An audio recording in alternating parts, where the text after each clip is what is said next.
Colin, welcome to Chamber Chat. It's a pleasure to have you. Tell us about who you are and who you represent. Colin Olfert, I'm the CEO at Westridge Construction. We're a commercial and civil general contractor based out of Regina, our head office. We do have a small satellite office in Saskatoon as well, but the majority of our business we do down in Regina and surrounding area, really all over the province. But we've been in business now days over 35 years. May 24th of 1989 was a date of incorporation for Westridge. So we just passed our 35-year anniversary and got a little celebration to do with our staff here coming up in early June. So that'll be a lot of fun. Congratulations. So actually, while you're on that, why don't we talk a little bit about the history of the organization? Yeah, for sure. So goes back obviously to 1989 and even a couple years before that. The founder, Leon Friesen, was working for another local company by the name of Tricor Construction. And the interesting thing about that, I always found when Leon was telling me the stories of the history of the company, is the guy that owned Tricor Construction at the time was a guy by the name of Leo Fries. Okay. And Leon Friesen was his sort of protege. And but Leon was looking to do a little bit more than what Tricor was going to be able to give him.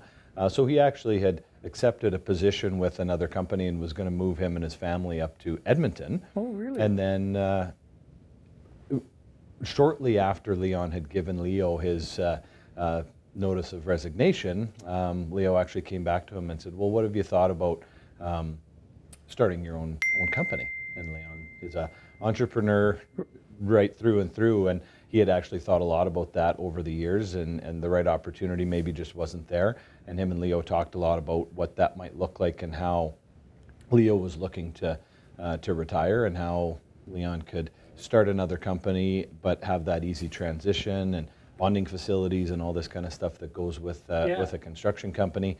They sort of worked out a little bit of a transition deal, and Tricor sort of rode off into the sunset and with Leo, and Leon started up Westridge. That's interesting because we're in a stage in our society where boomers, I'm a young baby boomer and always will be, but where they're worried about succession plan, but Leo used Leon or was able to utilize Leon as his succession plan, right? Yeah, and I think it almost came by accident a little bit, and I don't think Leo had really thought a lot about that until Leon had made that announcement to him that he was going to resign to go do something what he felt was a little bit bigger and better. But yeah, being able to step back as Leon and see that opportunity, but I understand that was quite the good collaboration between the two of them, making sure that Leo was able to get what he wanted out of retirement and see sort of that legacy move on, and Leon, being the entrepreneur that he is, being able to start up Westridge. And he was sort of the main pusher behind that, but brought over three other people that he had worked with at Tricor Construction, Craig Phillips in the financial area, and then two project superintendents, one actually being his brother Harley, Leon's brother Harley, and Dan Newell. So the four of them came over as the four founding shareholders of Westridge Construction back then, and got off and running and started out doing smaller projects, and obviously moved into 35 years later what we are now. But one of the opportunities that Leon saw that has really been a driver of the growth of Westridge over the years that Tricor had never really been involved with was some of the civil infrastructure type work, say bridge construction, bridge rehabilitation, water treatment plants, pump stations, those type of things. And Leon had a lot of interest in that type of work and saw that there was a fairly good opportunity and maybe a little bit less competition in that market than there was in the commercial and new construction and renovation space. So yeah, he took that as an opportunity, got into that through the early 90s, and really built a good foundation for the company moving forward, for us to really get involved in that work, and even bringing us into today, our largest project that we've ever done, currently a project with the city of Regina, and in that civil infrastructure space. So really cool. And we'll talk a little bit about that. So you joined the company how long ago? About 6.5 years. It was early 2018 that I came over. So so you were the successor of Leon right into the CEO role? No, not exactly. Yeah. There was a little bit of a transition. That was the ultimate goal. Right. Eventually, is to move into the CEO role and that succession, trying to get Leon into what he's in now, as he refers to as semi-retirement, Okay, yeah. and full retirement here in 2025. So, but I came over as the general manager. I see. Was in that role for about 4 years, and then 2 years ago, almost to the day actually, took over as the CEO. Took that off Leon's plate, Yeah. and it was a really easy transition at that point. Really, Right. Leon had handed over that 4 year time period. It was just little by little, chunk by chunk, handing things over, and so that by the time May of 2022 came around, when I took over as CEO, it was no change to my day-to-day whatsoever. Right. So that made that transition easy really, for both of you, really. yeah, it was great. Yeah. So let's talk about some of the projects. I believe you're the ones that are doing the Regina Police Service Station. So Yeah. tell us some more about maybe even that one, as well as some of the other projects that you're working on today. Yeah, the really cool thing about the Regina Police Service project is we've often talked about in Westridge, there's 3, 4, 5 projects over the years that were really stepping stones. Yeah. And it's not this current police services project, but the first $20 million project that Westridge ever did back in 2008 was the construction of the original STC building. Oh, interesting. So it was really, Yeah. really cool. That was always talked about as a stepping stone project for the company overall. Had a large picture up. We still have the large picture up in our office of that building. Right. So when this came out and we knew it was coming, we had a very, very keen interest in the project. We would have had a keen interest regardless. Yeah. It was a great project for the city, and we do a lot of work with the city. But the nostalgia of being able to take that Yes. project and see its next life kind of thing Transform it. was really, really cool. So the phase 1 is done and over with now, and they're moved in here probably year and a bit since they've been moved into that space. Phase 2 just finished here 4 to 6 months ago, kind of thing, which is the Municipal Justice Building. Right. Just behind, has some community space as well as some space for the RPS in that building as well, and now currently working on phase 3, which is part of the renovations of what they refer to as Headquarters East, which is the old Regina Police right. Services building. So working Okay. on just renovating some interior spaces there. But yeah, we've been there now for, almost pushing on 4 years now, 3.5 Yeah. years. So it's been a long project, but it's been great. We've had a lot of people there, keeping busy, and working with a great group at the city, and that partnership's been really awesome. I must say, it's an impressive building, so you should be proud of that for sure. What else is working that Westridge is working on throughout the province? Yeah, we've got a couple other call it flagship or large Yeah. projects that we're working on, and those being I guess the SAS Power Logistics Warehouse Complex Phase 1. We just recently completed. We actually worked in a joint venture with another Saskatchewan-based firm on that. The first time that we had ever worked, I shouldn't say ever, first time in a long time Yeah. that we had worked in a joint venture. That was back dating to the early 90s when the last joint venture took place. But so that was a really good one, another stepping stone project for us. First project we had ever done over 100 million. Right. Granted, yes, that's a joint venture. So, but that one wrapped up in January, and we've actually submitted a proposal on phase 2. So waiting to hear on that. Should actually hear fairly imminently whether we're successful on that. So that'd be really cool to see the next phase of that go our way as well. But maybe Right. that's just the competitive nature. The other one that is another stepping stone for us that we're working on right now is the pump station and reservoirs eastern pressure zone solution for the city of Regina. Okay. So there's 2 cast-in-place concrete reservoirs as well as a large pump station being constructed just sort of south of the dump and Okay. east of SGI Salvage over there. Right. What happens to be about a 2 or 3 minute drive away from our Yeah, office as well, exactly. so they get a little bit more traffic from the office than other projects, but going really well so far. We're in the midst of getting the pump station structure all complete. We worked on that late last summer through the winter, and now in the process of, like I said, getting that enclosure complete and working really hard on the reservoirs. We've got about 30 of our own staff on the project currently, and looking to potentially boost that up a little bit through these summer months, but everything's going really, really well over there. And the other large one that we're working on right now is a replacement for the Imperial School, and it's actually a joint use school with And that's going up quick, actually. Yeah, I yeah. drive by it every day. So yeah. Yeah, it's going really well. So yeah, we're again working on the structure and a little bit of the enclosure on that project as well, and to be ready for some kids on the Catholic side in first of the school year 2025, and then the public side first of the new year in 2026. 26, okay. And then got just a large variety of a whole bunch of different size projects on the go. Everything from really, really small renovations up to a couple reasonable sized new builds, but that's sort of the large flagship ones that we got on the go right now. What I noticed, Colin, when you were talking, you talk as passionately about those infrastructure projects, like the pump station, et cetera, as you do about the sexy stuff like the RPS, et cetera, because they're all important, right?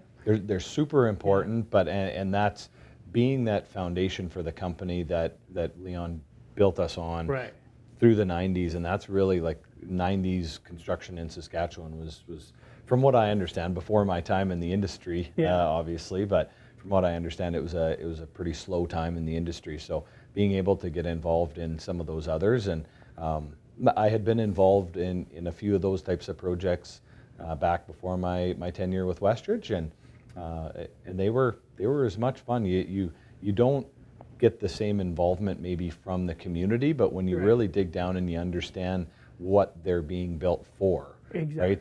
The bridge is being built to get people to and from work and where they need to go across the city, and pump station allowing for, in this case, the city of Regina to 10, 20, 30 years of expansion to the east end of the city, and realizing that piece of infrastructure and what value that brings to not only just a small group of people, but very, very large group of people, and really the whole city in general. Yeah, you bet. I know you're a hockey guy, so we'll talk a little bit about that later, but team is important to you. So tell us about your team. How many employees do you have, and what do you do to keep them motivated? Right now, we're actually at just shy of 130 employees right now. So yeah, the largest we've ever been. 34 of those office staff between our Regina and Saskatoon offices. We run with 19 project superintendents who lead the charge on our project sites, and then that's supported by usually, like right now, we're at about 70, 75 journeyperson carpenters, apprentices, and laborers. So really, really good group of people. Couldn't ask for a better group, whether it's in the office or in the field. Just awesome group of people. To keep them motivated, it's pretty easy, like you have this foundation that has been built with this company for a long time. Building with teamwork is our motto, which I can get into in a bit. But the other thing about that is just having their buy-in, and we things like giving back to the community, and all these different things. It just makes it really easy for them to really feel involved, and being a family-oriented company is really, really important to us. It's one of our core values, and I hope we do, and I really think we do a good job of exuding that and living that every day. So obviously it's really cool. do, so good for you. Building with teamwork, tell us more about that. It's been the model for a long, long time, and in our industry, unless you are, in my opinion anyways, unless you are operating as a team, that's not only internally, but it's such a widespread motto, and it works in every situation. We have to work as a team internally. Our project managers and superintendents and field staff and our leadership, we all have to be on the same page. But then how that extends to our partnerships with our subcontractors and our partnerships with our clients and consultants in the industry that we work with day in and day out. Unless you're collaborating and working as a team, I find projects don't go nearly as well. But at the same time, it's something that we really, really try to live by. The other thing in the office, we have 10 project managers, for an example, and those 10 project managers, yes, they live in a little bit of a vacuum because they're working on the projects that they are responsible for, but they all sort of have their offices down one corridor in our office, and it is continuously, they're just in there talking, asking each other questions, and they have different experiences, right? So being able to draw on the experience of Yeah. somebody else to help, and we've got a great leadership team as well that provides some of that guidance, but them being able to operate like a team, even Yeah. though they're working for the same company, but on completely separate projects is another way that I really think we build with teamwork. I appreciate how you explained that, because it's obviously very important internally, but it's also important externally because they're part of your team, even though they don't directly get paid by you. Well, yeah, absolutely, but it's very true. Is Yeah. the best projects I've ever worked on when I was working directly day to day on projects, and since are the ones where you can really truly see the team come together, Yeah. and when you can really break down all those company by company barriers, and where you can really look and say, if this part of the project goes well, it's benefiting the entire projects, which ultimately is benefiting everybody. Yeah. But when everybody tries to optimize their little piece of the pie and it negatively affects somebody else, that's when things start to get a little wonky and sometimes start to go a little sideways. So really trying to bring everybody together and collaborate and understand that, we're on different sides of the fence from a contractual perspective, but on the other side of it, if it goes well for you, it's going to go well for me, and it's going to go well for them. And all of our ultimate goal is to get this project done safely, high level of quality, Right. on schedule, on budget. So you're leading an organization right now that's actually been recognized. I mean, you recently won a couple Paragon Awards. Tell us about that. Yeah, actually, giving back to the community Yeah. and just being involved is, again, one of our core values, but it's been something that we've never really talked about. Yeah. Leon set that expectation and has been doing that for a long time, but has always done it fairly quietly. Yeah. And it's never being done because of the recognition, right? Right. That's not why we give back. We give back for all the Yeah, good all the reasons right to, reasons, yeah, yeah. exactly. Yeah. But we thought that, you know what, all this giving back that we do, and you know what, let's tell our story, and let's tell everybody what we do and why we do it and Yeah. all that. And one of the ways was doing that through the Paragon Awards, Yeah. and that was great. The year that we won the Community Leader of the Award, we also won the Business of the Year Award, Yeah. which is really, Isn't really that cool. great? So I got the privilege of going up and accepting the Community Leader Award, and Leon took the Oh, good. Business Leader or Business of the Year Award, sorry, and it was a really, really cool night, and we had a lot of our executive leadership there and a couple other staff there to help us celebrate those two awards, which Yeah. was really, really awesome. And actually, the year before that, not from a Regina base, but actually nationally, we won the Canadian Construction Association Community Leader Award as well. Wow. That was back in 2020. So before COVID, we had put in our application, and there's a national conference every year where the awards ceremony is held, and we had the, I guess, unfortunate situation of having to accept that award virtually, which was too bad, but it was still having that recognition nationally was pretty neat. Congratulations. So tell us a little bit about the community work that you're actually doing. Like, what does that all entail? Yeah, Yeah. a lot of it is giving back financially, Yeah. and we support a lot of different groups, whether it's nonprofits, whether Right. it's in healthcare or sports organizations, or we really try to use our funds and spread that out as much as possible. The other thing that we try to do, it gets a little bit more difficult, especially as our staff is getting younger and Yeah. and things are changing, but trying to get our employees involved in giving back, not only with the company's financial means, Yeah. but with their time. Yeah, So volunteering. yeah, Yeah. exactly. So we do a fair amount of that as well. One organization we've supported for a long time, Souls Harbor Rescue Mission, sorry. Good. And yeah, we get involved with sponsoring them every year, and then we also give back with going and volunteering at different events that they host at their new facility that we had the fortune of building for them a few years ago. That's what makes our community, so Regina, such a special place, right? Be companies like yours, people that work for a company like yours that are actually giving back to the community. I know you do that on your own, and let's talk a little bit about that. You coach some hockey. You're a hockey guy. You've got, what, a couple children playing, right? So Yeah. couple kids Yeah, playing. They've been yeah. playing for a long time, and Yeah. I think every year since they started playing, I've been coaching either one of them or both, and it keeps both not only me but my wife busy as well, running kids around to the rink and that. So yeah, my daughter's 14 and my son's 11, coming on 12, and they've both played hockey since they were young. And I guess I was a hockey player growing up. I played hockey and Yeah. baseball pretty competitively as a kid and through my university age. So pretty cool that they've taken to it. Maybe I don't feel like it was forced, but maybe in the background Well, yeah. there was a bit of that. You point them in the right direction. Yeah, right? exactly. So no, it's been an absolute joy being able to be involved with them, not seeing their development, and just the camaraderie that you're able to build with other coaches and families as you're that involved. And yeah, so I've been involved obviously with the Regina hockey program, but another cool thing that I've had the opportunity to do over the last 4 years is coach my daughter's spring team. So that's a group of I guess 2010 born girls from across southern Saskatchewan. We've got girls from Yorkton all the way down to Estevan, all the way over to Swift Current and everywhere in between. And that's been an awesome group. And we just actually had our last game as a group yesterday out in Winnipeg. So good. yeah, we won our last game in overtime, and unfortunately it was for the bronze medal and not the gold medal. But it was a great way for the girls to finish their spring hockey career, I'll call it. And it was pretty emotional for a bunch of 14-year-old girls out in Winnipeg yesterday. That's fantastic, yeah, it was a lot of fun. Good for you, and honestly, it's a pleasure meeting you. I've been a big fan and certainly looked at Westridge with respect for years and years and years. They're a big part of our community, and thank you for your leadership.